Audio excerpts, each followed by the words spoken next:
Vous êtes en train de voir apparaître sur la carte du monde les localisations de tous les cratères d'impact de météorites, d'astéroïdes et de comètes clairement identifiés à la surface de notre planète. Chacun de ces cercles correspond à un événement d'une violence inouïe, et plus ceux-ci sont grands, plus l'énergie dégagée a été phénoménale. Aujourd'hui, je vous emmène faire un tour du monde à la découverte des cicatrices de notre planète, qui ont été creusées par des morceaux du ciel qui lui sont tombés sur la tête. Des morceaux faits de roches, de glace et de métaux, qui, en venant nous percuter plus rapidement qu'une balle de fusil, ont laissé dans le sol des empreintes impressionnantes qui nous racontent une histoire terrible. Et parmi ces près de 200 cratères d'impact connus, nous allons nous pencher sur les mieux conservés et les plus spectaculaires. En commençant par les plus petits d'entre eux, qui ne seraient dangereux pour vous que s'ils tombaient dans votre jardin ou sur la ville d'à côté, pour progressivement nous diriger vers ceux que la Terre n'oubliera jamais, et qui pourraient vous faire regretter d'être nés, même s'ils venaient s'écraser sur un autre pays ou un autre continent. Mais avant d'aller survoler ces lieux fabuleux où des éléments provenant de l'espace sont venus percuter notre monde, laissez-moi remercier le partenaire de cette très grosse vidéo, Seili. Pratiquement tout le monde a déjà vécu ce moment délicieux, lorsqu'en arrivant dans un pays étranger, votre téléphone n'a plus de connexion, ou pire de découvrir qu'en l'allumant, vous avez instantanément écopé d'un hors-forfait qui crève le plafond. Et ce qui devait à la base être des vacances censées vous vider la tête, se transforme le temps de quelques heures en parcours du combattant, pour arriver à acheter une carte SIM physique, ou pour trouver du réseau Wi-Fi gratuit, et arrêter de se saigner avec ces hors-forfaits inopinés. Mais grâce à Seili, toutes ces mauvaises surprises, c'est fini. Car Seili est une eSIM, c'est-à-dire une carte SIM dématérialisée qui permet de choisir parmi plusieurs forfaits et de rester connecté à Internet dans plus de 190 pays et 8 régions du monde. En plus, Seili vous simplifie la vie, car tout se passe sur votre téléphone et en seulement quelques clics intuitifs. Il suffit simplement de télécharger l'application, puis de choisir le pays et le forfait qui vous convient. La carte eSIM que vous voulez est ensuite activée immédiatement après votre arrivée dans le pays que vous avez choisi. Et vous pouvez alors vous connecter facilement au réseau local et véritablement voyager léger. Bref, la prochaine fois que vous partez en voyage à l'étranger, pensez à télécharger leur application qui est disponible sur Android comme sur iOS, directement depuis le QR code qui s'affiche à l'écran et vous permettra de rester joignable partout à petit prix. En plus, vous pouvez bénéficier d'une remise de 15% sur les eSIM de Seili avec le code balade mentale. Et pour ça, un grand merci à eux. Et maintenant, revenons à nos cratères d'impact. En commençant par l'un des plus récents et aussi des plus petits que l'on connaisse, celui de Carancas.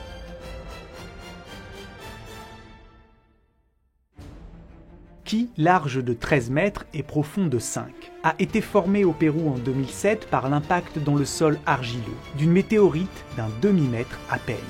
Étonnamment, ce type de petit cratère est extrêmement rare, car même si on estime qu'environ 20 météorites susceptibles de creuser de tels trous frappent notre planète chaque année, la plupart d'entre eux se disloquent en vol et sont pulvérisés dans l'atmosphère par les frottements, bien avant d'atteindre la surface.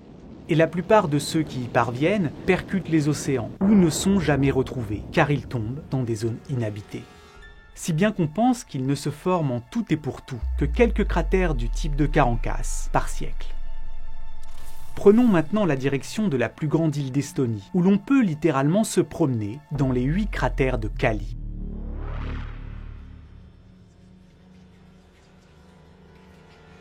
Qui ont tous été formés il y a plus de 5000 ans par l'arrivée d'un seul et même objet dont la masse a été estimée à une 50aine de tonnes. Et qui s'est disloqué en plusieurs morceaux, à quelques kilomètres du sol, avant d'atteindre la surface en plusieurs fragments. Le plus imposant d'entre eux creusa un cratère large de 110 mètres et profond de 22. Si la taille de ces cratères vous semble modeste, dites-vous que les impacts qui les ont formés ont propulsé près de 80 000 mètres cubes de roches en fusion, à plusieurs kilomètres d'altitude, tout en incinérant presque instantanément la végétation dans un rayon de 6 km, tandis que les vibrations de la croûte terrestre ont provoqué dans la foulée un tsunami en mer Baltique, dont les traces ont été retrouvées jusqu'en Suède. Il faut bien garder en tête qu'aucun des cratères que nous allons voir aujourd'hui n'est un simple trou, car au point d'impact, la pression dépasse celle qui règne au centre de la Terre, et les roches du sol qui sont aux premières loges n'absorbent pas le choc.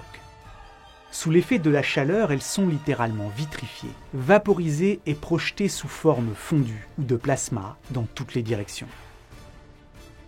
Dans le sud de l'Algérie, perdu dans l'hostilité du Sahara, se trouve le cratère d'impact d'Amguide. Celui-ci étant âgé d'à peine 100 000 ans, cela signifie que des humains ont peut-être vu le météorite qu'il a formé, déchirer le ciel sur son passage, avant de s'écraser dans un grincement de fin du monde. Même si l'impacteur a été, comme pratiquement à chaque fois, entièrement pulvérisé, on sait que de manière générale, les dimensions d'un cratère sont 20 fois plus larges que ne l'était l'objet qui a percuté le sol. Pour former un trou large de 550 mètres et profond de 65, comme l'est ce cratère, il a donc fallu qu'un bolide d'une trentaine de mètres de diamètre à peine parvienne à atteindre le sol. Près de 2 fois plus imposant que celui d'Amguide, on trouve dans le nord de l'Australie l'étonnant cratère de Wolf Creek.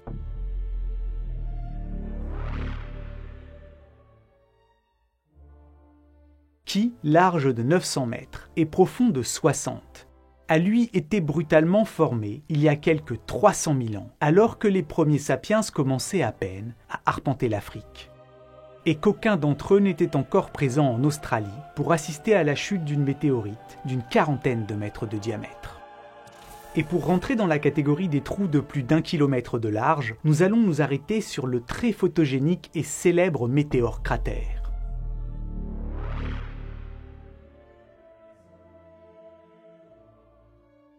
Perdue dans les sables de l'Arizona, cette cicatrice de 1,2 km de diamètre pour 180 mètres de profondeur a été longuement étudiée sous toutes les coutures. On sait aujourd'hui que ce cratère, qui doit sa forme légèrement carrée à la présence de fractures qui ont canalisé l'orientation des compressions lors de l'impact, a été formé il y a 49 000 ans par un projectile de 50 mètres de diamètre, composé d'un mélange de fer et de nickel, et ayant grossièrement la densité d'une enclume. En venant percuter notre planète à près de 15 km par seconde, une vitesse 150 fois supérieure à celle d'un TGV lancé à pleine blinde, le météorite à l'origine du météore cratère, lourd comme 30 tours Eiffel réunies, dégagea une énergie équivalente à 2000 fois celle libérée lors de l'explosion du port de Beyrouth. Ou si vous préférez, à 150 fois celle de la bombe d'Hiroshima.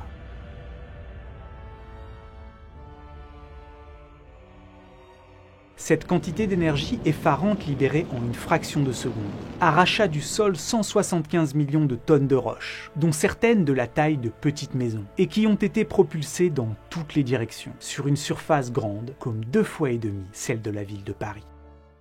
Avec ce type d'objet, nous sommes rentrés dans la catégorie des destructeurs de villes. Si une météorite de ce type frappait aujourd'hui la capitale française, la chaleur et surtout l'onde de choc qui se déplace à la vitesse de 2000 km/h coucherait pratiquement tous les bâtiments, en tuant presque instantanément tous les habitants dans un rayon de 4 km autour du point d'impact.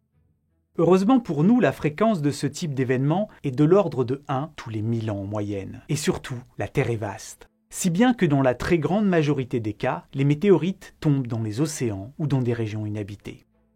Pourtant, et aussi impressionnant qu'il soit, le météore cratère est à un impact de grande ampleur, ce qu'un pet de mouche est au réacteur de la fusée Ariane. Légèrement plus grand et donc légèrement plus rare en termes de fréquence que le météore, on retrouve en Inde, à environ 400 km au nord-est de Mumbai, le cratère de Lonar.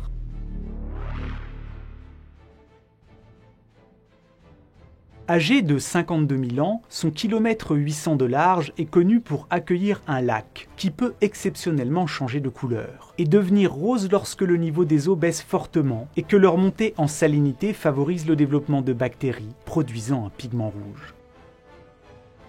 Prenons maintenant la direction de la Mauritanie pour découvrir, isolé au plus profond du désert du Sahara, le cratère Ténoumer.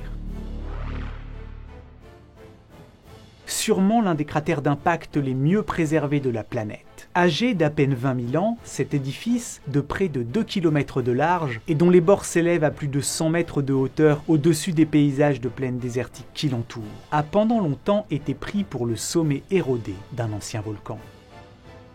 Mais les transformations subies par les minéraux au point d'impact et la découverte de tectites, ces pierres en forme de larmes vitrifiées formées par des gouttes de roche fondues, qui, après avoir été éjectées dans l'atmosphère, peuvent retomber à des dizaines, voire des centaines de kilomètres, ne laissent aucun doute quant à l'origine de ce trou. À près de 6000 km de là, dans le désert du Namib, un cratère légèrement plus large que celui de Ténoumer se détache du désert rouge alentour. Bien qu'il soit âgé de près de 5 millions d'années, le cratère de Rotterdam et ses 2,5 km de large pour 130 mètres de profondeur n'a toujours pas été effacé par le mouvement des dunes et l'érosion du vent. Ce qui permet de se faire une petite idée de l'énergie qu'il a creusée. Avec ce type d'objet, nous sommes rentrés dans la catégorie de ceux qui pourraient facilement mettre à feu et à sang un département en entier. Perdu dans les vastes étendues du nord-est du Canada, se trouve le cratère Pingwaliut. Le plus petit des 8 cratères d'impact météoritique identifiés à ce jour au Québec. Formé il y a 1,4 million d'années seulement, il héberge aujourd'hui un lac circulaire de 3,5 km de large. Baptisé l'œil de cristal, ce lac, qui rend facilement repérable le cratère depuis le ciel, n'est alimenté que par les eaux de pluie. Si bien qu'on estime qu'il a fallu près de 3 siècles de précipitations pour le remplir entièrement. De l'autre côté de l'Atlantique, dans le nord-ouest de l'Algérie, on retrouve une autre structure d'impact facilement repérable depuis l'espace. Également large d'environ 3,5 km, le cratère d'impact de Warxis a été formé par une météorite rocheuse, dont le tour de taille devait être de quelques 150 mètres. On estime qu'une météorite susceptible de laisser une telle empreinte sur Terre et d'avoir des répercussions colossales à l'échelle régionale pénètre l'atmosphère tous les 15 000 ans en moyenne. Mais beaucoup de ces cratères étant rapidement repris par le mouvement des plaques tectoniques ou par les sédiments, tous n'ont pas encore été découverts. Ici, dans le nord-ouest de l'Australie, cette dépression en forme de cuvette est en réalité un cratère d'impact de 5 km de diamètre s'étant formé il y a 50 millions d'années. À l'origine profond de plus de 200 mètres, il est aujourd'hui presque totalement comblé par l'érosion de ses propres flancs. Rendons-nous maintenant de l'autre côté de la planète pour découvrir le cratère Gog.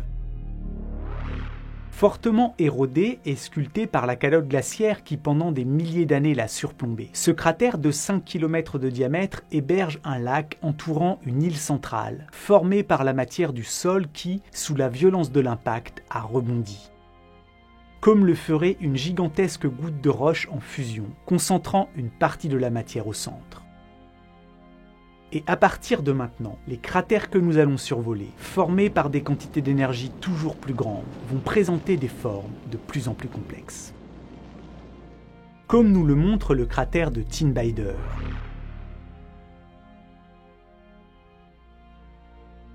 Situé dans la province de Tamanrasset, dans le sud de l'Algérie. Et dont les 6 km de diamètre, qui présentent l'étrange particularité d'être constitués d'une impressionnante série de crêtes et de plis pratiquement concentriques, ont été formés par l'érosion de roches plus anciennes qui ont moins bien résisté aux affres du temps. À près de 15 000 km de là, on trouve en Australie le cratère de Pincanini. Le plus vieux de tous ceux que nous avons jusqu'ici survolés. Sur cette image, c'est 360 millions d'années d'érosion qui vous contemplent, et qui n'ont pas été suffisantes pour totalement effacer les traces d'un impact impliquant un objet de 350 mètres de large. Et même si les bords du cratère ont depuis longtemps été effacés, et que le trou creusé par l'arrivée du bolide, qui à l'origine faisait 500 mètres de profondeur, a été entièrement comblé, la forme du cratère, elle, est encore clairement visible, car les roches qui ont été modifiées par l'impact ont résisté différemment au passage du temps. Toujours en Australie, perdu dans l'immensité hostile du désert de Gibson, se trouve un cratère d'impact de 9 km de diamètre. Reconnaissable grâce aux stries laissées par les cours d'eau qui, exceptionnellement, ruissellent sur ses flancs. Et dont la structure circulaire est restée bien préservée malgré les 60 millions d'années qu'il affiche au compteur. De l'autre côté du monde, on retrouve au Brésil le cratère d'impact de Vista Alegre, dont la dépression circulaire, bien qu'elle soit d'une envergure et d'un âge similaires, peine à se détacher de son environnement. Pour voir une structure d'impact de 10 km de large encore clairement visible 170 millions d'années après le choc, il nous faut prendre la direction de l'Utah, où l'on retrouve l'impressionnant dôme de Hufival. Cette intimidante structure géologique est un cratère formé d'une succession d'anneaux concentriques, créés par la chute d'un impacteur dont la taille avoisinait très probablement les 500 mètres de diamètre. Pour tenter de toucher du doigt les effets que produirait aujourd'hui l'impact d'une météorite du type de celui ayant creusé ce trou, traversons l'océan Atlantique pour nous rendre au Ghana, où se trouve, à proximité de la grande ville de Kumasi, l'impressionnant cratère de Bosumtwi, qui héberge aujourd'hui un lac près de 2 fois plus vaste que celui d'Annecy. Le cratère de Bosumtwi est à la fois le plus imposant des cratères récents, puisque celui-ci n'est âgé que d'1 million d'années, mais également l'un des rares cratères d'impact identifiés en zone intertropicale. Large de 10,5 km et profond de 500 mètres, il a lui aussi été creusé par une météorite d'au minimum 500 mètres de diamètre. Et clairement, avec ce type d'impact, nous sommes rentrés dans la catégorie de ceux qui pourraient facilement mettre à feu et à sang un pays en entier. Pour vous en convaincre, songez que si une météorite du type de celle ayant creusé le cratère de Bosumtwi retombait au même endroit aujourd'hui, pratiquement tous les êtres vivants situés à moins de 100 km du point d'impact seraient presque instantanément incinérés par les seuls rayonnements émis par la boule de feu et de plasma résultante. Si ça peut vous rassurer, sachez qu'on estime qu'un objet de ce type pénètre dans notre atmosphère tous les 150 000 ans en moyenne, ce qui n'est pas rassurant. Histoire de nous refroidir les idées, prenons la direction du nord du Québec, pour y trouver, à près de 200 km du cratère Pingwaliut, le cratère Couture, dont l'âge est estimé à 430 millions d'années, et qui est si large et profond qu'il est le seul lac de la région à pouvoir rester libre de glace pendant l'hiver. L'une des structures d'impact les mieux préservées de notre planète, et sans conteste le très difficile d'accès cratère d'Aurunga. Situé dans le désert tchadien et facilement visible depuis l'espace, ces successions de rides concentriques larges de 16 km ont été produites par un impact vertical qu'on estime s'être déroulé il y a 345 millions d'années. Les étonnantes stries parallèles qui entourent et recouvrent en partie le cratère sont des wardang, des crêtes rocheuses façonnées par le vent, qui dans cette région soufflent presque continuellement du nord-est en direction du sud-ouest. Nous sommes maintenant désormais définitivement entrés dans la catégorie des cratères dont les dimensions sont trop vastes pour pouvoir être embrassés d'un seul regard depuis le sol. Dans le nord de l'Australie, il est possible d'observer depuis un avion, comme depuis la Station spatiale internationale, un bout du cratère de Gosblouf. Aussi impressionnantes que soient ces reliefs en forme de chaîne de montagnes circulaires et larges de 5 km, ils ne sont que la partie émergée d'un cratère beaucoup plus vaste, le vestige érodé du soulèvement central qui s'est formé dans la foulée de l'impact, tandis que les bords extérieurs du cratère d'origine, qui faisaient 22 km de diamètre, ont été totalement effacés par 140 millions d'années d'érosion. Dans l'Arctique canadien, on retrouve sur l'île Devon un impressionnant cratère d'impact de 23 km de large, formé par la chute d'une météorite de plus d'1 kilomètre de diamètre il y a environ 39 millions d'années. Étonnamment, si une météorite du même acabit que celle ayant formé le cratère Octone retombait précisément au même endroit aujourd'hui, elle n'occasionnerait la mort directe que d'une centaine de personnes. Car l'île de Devon est la plus grande île inhabitée de notre planète, et elle se situe dans une des régions les moins peuplées du monde. A l'inverse, si le même objet percutait une région densément peuplée du globe, il tuerait presque instantanément des dizaines de millions de personnes. Histoire de continuer notre montée dans la catégorie des cratères que l'on n'aimerait pas voir se former, même sur le pays ennemi d'à côté, prenons la direction de l'Allemagne pour y découvrir le cratère de Ries, qui accueille aujourd'hui au centre d'une dépression de 25 km de diamètre la ville médiévale de Nordingen. Ici, les preuves d'un impact ne sautent pas directement aux yeux. Pourtant, en étudiant les pierres de cette région et leur morphologie, on a découvert qu'il y a environ 15 millions d'années, un astéroïde de plus d'1 kilomètre de diamètre est venu percuter cette région à la vitesse de 20 km par seconde. Si un tel événement se produisait aujourd'hui, vous seriez bien avisé de ne pas habiter en Europe. Ici, tout autour du cratère qui a été en grande partie effacé par les lacs qui s'y sont succédés, on retrouve dans les sédiments sur des dizaines de kilomètres à la ronde, des empilements de roches fondues arrachées à la croûte terrestre par la puissance de l'impact. Par endroits, le paysage a été littéralement enterré par l'effondrement d'un nuage de matière incandescente. On retrouve également incrustés dans les roches de cette région de microscopiques diamants qui ont été produits sous l'effet du choc par la température et la pression. Trop dilués dans les roches, ceux-ci ne peuvent être exploités. Il n'en reste pas moins présent dans presque tous les vieux bâtiments en pierre de la ville. Légèrement plus large que le cratère de Ries, le cratère d'impact Shoemaker, situé en Australie, a ceci de particulier que ses 30 km de diamètre sont partiellement occupés par des lacs salés saisonniers, dont les couleurs donnent à la région un aspect irréel. Ce cratère, daté d'environ 1,6 milliard d'années, est l'un des plus vieux que l'on ait trouvé à la surface de la Terre.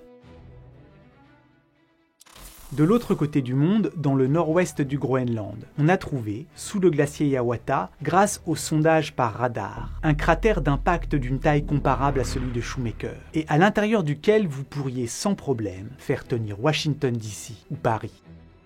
Des échantillons de sédiments prélevés dans la rivière principale qui s'écoule sous le glacier ont permis de montrer que ce cratère enfoui sous près d'1 kilomètre de glace a très probablement été formé par l'impact d'un astéroïde ferreux de plus d'1 kilomètre de large. À quelques milliers de kilomètres de là, on retrouve au Québec un étonnant système d'impact double clairement visible depuis l'espace. On pense que ces deux cratères aujourd'hui occupés par les lacs de Clearwater, et qui font respectivement 26 et 36 km de large, ont été formés il y a de cela 280 millions d'années, par ce qu'on appelle un astéroïde binaire, c'est-à-dire deux corps gravitationnellement liés et partageant un destin commun. Ainsi, cet étonnant doublon aurait été formé par un couple d'astéroïdes qui seraient venus s'écraser pratiquement au même endroit et en même temps à la surface de notre planète.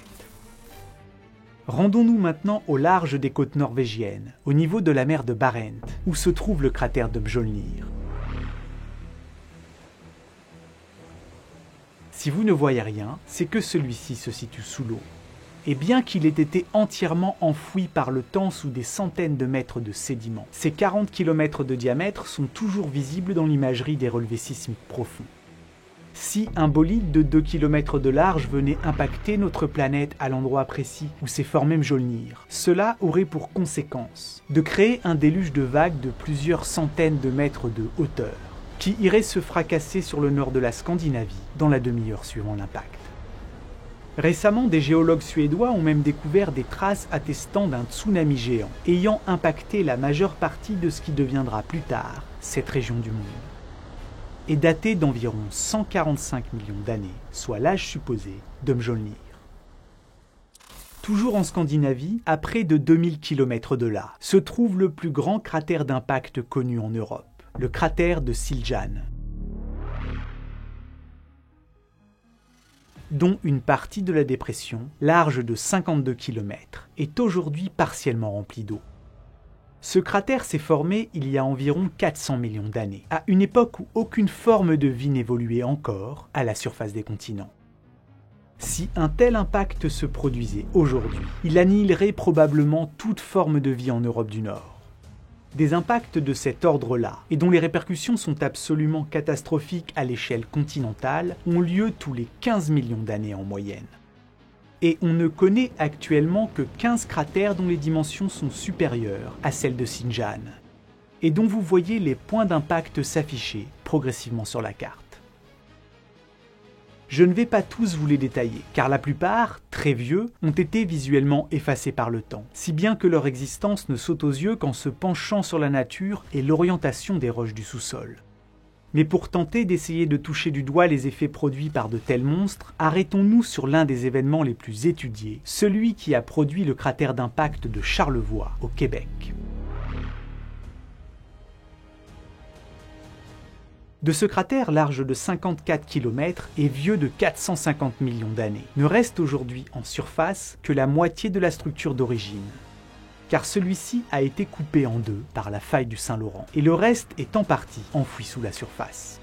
À Charlevoix, une des traces les plus impressionnantes laissées par l'impact est observable à hauteur d'homme, et sûrement la présence de ces impressionnantes roches baptisées cônes de percussion, dont la structure et l'orientation pointent en direction du point d'impact.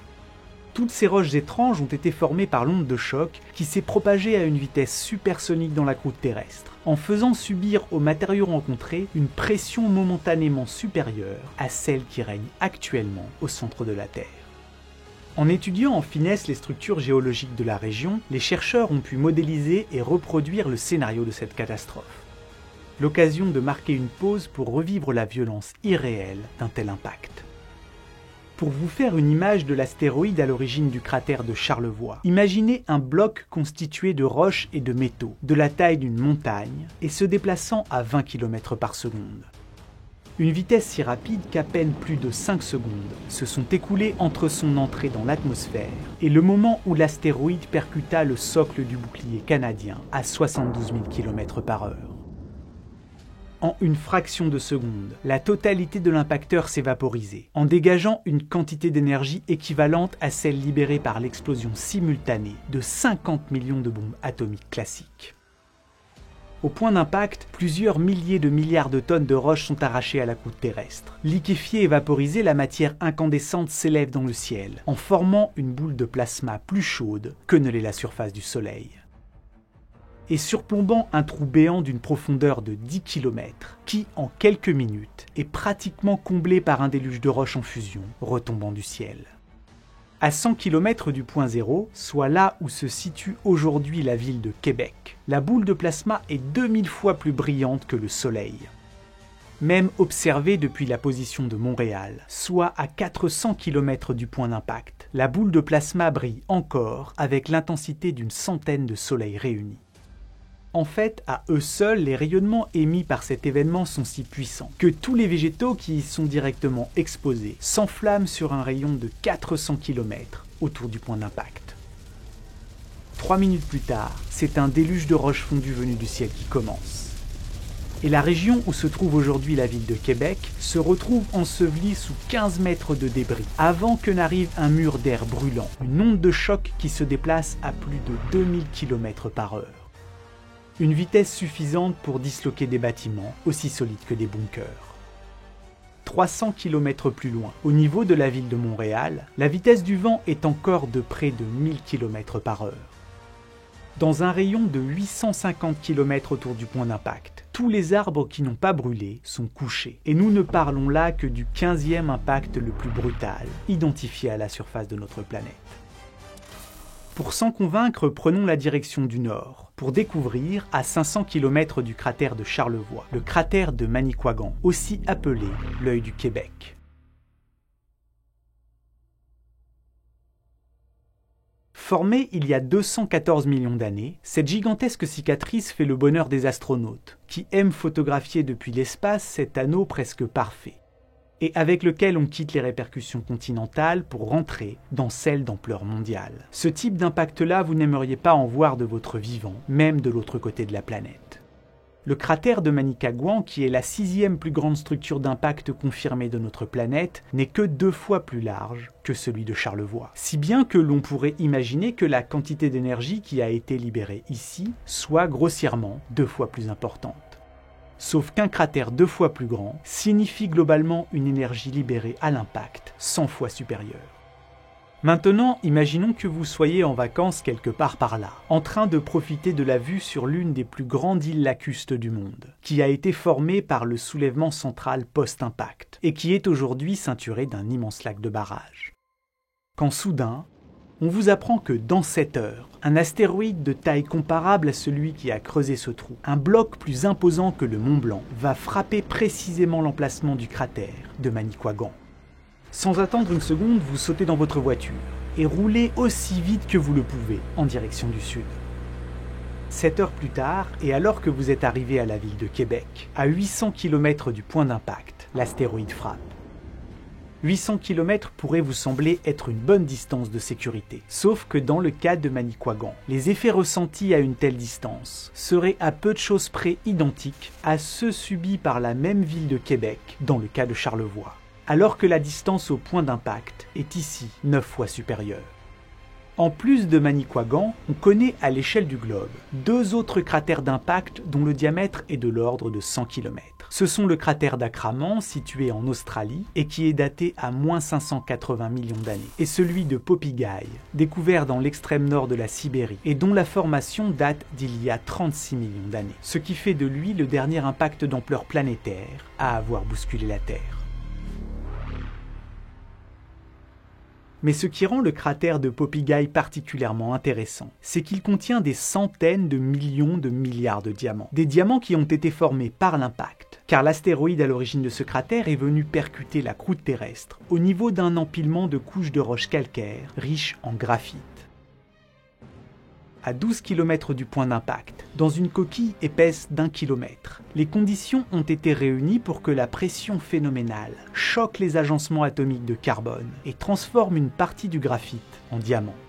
Si bien que l'on retrouve ici plusieurs microgrammes de pierres précieuses par mètre cube de roche. On estime que le cratère de Popigai doit renfermer au total 10 millions de tonnes de diamants, soit près de 10 fois la quantité estimée de toutes les autres réserves connues de la planète. Aujourd'hui, le cratère n'est pas exploité, car les diamants qu'on y trouve ont une taille de l'ordre de grains de sable, ce qui n'intéresse que l'industrie et pas la joaillerie. Et surtout parce que la Russie, qui fabrique déjà des micro-diamants de synthèse, ne tient pas à piocher dans cette ressource. Et nous voilà arrivés au pied du podium, les cratères de plus de 100 km. Sur Terre, on ne connaît que 3 cratères d'impact dont le diamètre avoisine ou dépasse les 200 km de diamètre, et avec lesquels on entre sans conteste, dans le domaine très fermé de l'extinction à très grande échelle. On pense que les impacts susceptibles d'avoir de telles répercussions ont lieu tous les 100 à 200 millions d'années en moyenne. Le premier d'entre eux est de loin le plus connu d'entre tous, puisqu'il a participé à faire disparaître les dinosaures il y a de cela 66 millions d'années.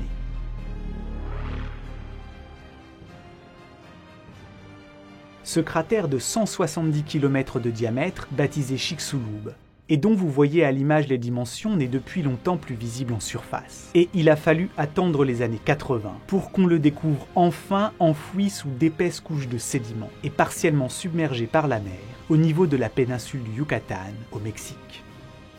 L'existence de ce cratère a d'ailleurs été fortement soupçonnée avant qu'on ne le trouve, après que l'on ait découvert dans les roches s'étant formées au moment où les dinosaures ont disparu des taux anormalement élevés d'iridium. Un élément qu'on ne retrouve d'ordinaire qu'à l'état de trace dans la croûte terrestre, mais qui est relativement commun dans les astéroïdes et les comètes. Et ce n'est que suite à une série de forages réalisés dans cette région, et dans lesquels on a retrouvé quantité de quartz choqué, de brèches d'impact et de minéraux formés à très haute pression que l'on a pu débusquer cette étrange structure. Large de 170 km, le cratère de Chicxulub a vraisemblablement été formé par la chute d'un astéroïde de 10 à 12 km de diamètre, qui percuta la Terre à une vitesse d'environ 20 km par seconde, en dégageant presque instantanément autant d'énergie que plusieurs milliards de bombes atomiques réunies. Étant donné que les conséquences d'un impact de ce type mériteraient d'y consacrer un épisode en entier, je ne vais pas trop m'y attarder. Gardez juste en tête que l'événement propulsa de gigantesques blocs de roches fondus à des milliers de kilomètres, comme autant d'impacts secondaires, tout en entourant la quasi-totalité de la planète d'une chape de cendres brûlantes, qui a indirectement déclenché des incendies géants sur la quasi-totalité de tous les continents. À 5000 km de là, se trouve au Canada, dans le nord-est de l'Ontario, le second plus grand cratère d'impact connu sur Terre. Car le bassin de Sudbury que vous voyez à l'image, et qui est large de 60 km, n'est qu'une petite partie encore visible en surface du cratère du même nom, dont la taille avoisinait initialement les 250 km de diamètre, et qui a été fortement déformé et érodé par la violence des processus géologiques. Le fait que les traces d'un événement s'étant déroulé il y a de cela 1,8 milliard d'années puissent encore aujourd'hui être conservées dans les roches vous donne une idée de la violence du phénomène. Ici, l'impact cosmique, non content d'avoir transformé la surface de la Terre en enfer, a également forgé un trésor souterrain. Car en faisant fondre la croûte terrestre, l'impacteur de près de 15 km de diamètre a donné naissance à un océan de magma de 2000 mètres d'épaisseur. En agissant tel un immense chaudron de décantation, cet éphémère océan de roches fondues a permis aux métaux les plus denses de couler au fond et de s'infiltrer dans les fractures périphériques, donnant ainsi naissance, une fois le magma refroidi, à des filons extraordinairement concentrés en métaux. Et voilà pourquoi le bassin de Sudbury est aujourd'hui un gisement métallifère unique au monde, où l'on dénombre une quinzaine de mines en activité, qui exploitent les folles concentrations de nickel, cuivre, cobalt, fer, or, platine et palladium. Quant à la médaille d'or, elle revient à Vredefort. Ce cratère situé en Afrique du Sud est à la fois l'un des plus anciens et la plus impressionnante structure d'impact visible à la surface de notre planète. Et ce, bien qu'elle soit âgée de 2 milliards d'années, et elle aussi en grande partie érodée. Regardez, ça, cet anneau de collines entouré de couches plissées visibles depuis l'espace, ce n'est qu'un tiers du dôme de soulèvement central, qui fait déjà à lui seul pratiquement la taille du cratère de Charlevoix. En prenant en compte les parties enfouies et érodées, la taille initiale du cratère de Vredefort a pu être estimée à 300 km de diamètre. C'est près de 2 fois plus grand que le cratère de Chicxulub. Tout comme l'impact de Sudbury, celui de Vredefort a laissé derrière lui les germes de la naissance d'un trésor, en rendant exploitables des ressources qui, sans lui, seraient restées inaccessibles. Aujourd'hui, le bassin qui entoure en partie le dôme de Vredefort est le principal gisement aurifère de la planète. Si près de 30% de tout l'or extrait dans l'histoire de l'humanité provient de cette région, c'est qu'en venant pulvériser la croûte continentale et en y injectant de grandes quantités d'énergie, l'impact a fini par jouer le rôle d'une lessiveuse dissolvant les métaux précieux et les concentrant dans les fractures, dont les mineurs suivent aujourd'hui l'orientation des filons pour en récupérer le trésor. Le cratère de Vredefort s'est formé il y a de cela 2 milliards d'années, à une époque où tous les êtres vivants étaient encore sous l'eau et où notre planète n'hébergeait pas encore de forme de vie complexe. Mais nul doute que les habitants primitifs de ces temps reculés en ont ressenti les effets. Maintenant, revenons quelques secondes à notre carte de départ. Je pense que ça ne vous aura pas échappé qu'il y a dans la répartition de ces près de 200 cratères d'impact quelque chose d'un peu bizarre. Beaucoup d'entre eux semblent se concentrer dans seulement quelques régions du globe. En fait, si l'Amérique du Nord, la Scandinavie, comme l'Australie sont si richement dotées en cratères, c'est pour 3 raisons. Déjà, ces régions ont été les plus prospectées. Ensuite, elles sont suffisamment éloignées de l'équateur pour que les cratères n'y soient pas rapidement enfouis et effacés par l'intense activité du vivant, qui presque partout s'installe dans leur creux, recouvre, dissimule et cache. Et enfin, et c'est la raison principale, ces régions sont surtout des socles anciens. Sur cette carte, vous pouvez voir représentées en orange les régions les plus vieilles de notre planète, et qui n'ont plus été transformées récemment par le mouvement des plaques tectoniques, par l'activité volcanique ou par la formation de montagnes. Et l'on peut voir que ces portions de continents, que l'on appelle des boucliers, sont également celles où le plus de cratères d'impact ont été trouvés. À l'exception notable du Groenland, où pratiquement tous les cratères nous sont dissimulés par la calotte polaire. Quant à la quasi-absence de découverte de cratères au fond des mers, elle tient surtout au fait que les grandes profondeurs sont difficiles d'accès, que tout y est rapidement recouvert d'une épaisse couche de sédiments marins et que les plaques océaniques se renouvellent bien plus rapidement que les plaques des continents. Pourtant, en regardant cette carte sur laquelle on a regroupé la localisation de tous les objets mesurant de 1 à 20 mètres, dont on a identifié la désintégration dans la haute atmosphère de notre planète entre 1994 et 2013, on voit bien que les météorites arrivent sans grande direction privilégiée. Bref, la Terre est extrêmement douée pour cicatriser, ne comptant aujourd'hui que 200 cratères d'impact visibles, pour près de 4,5 milliards d'années d'existence. Tandis qu'on dénombre en surface de la Lune, qui dépourvue d'atmosphère de vie et d'activité tectonique ne referme pratiquement jamais ses plaies, pas moins de 300 000 cratères de plus d'1 kilomètre de large.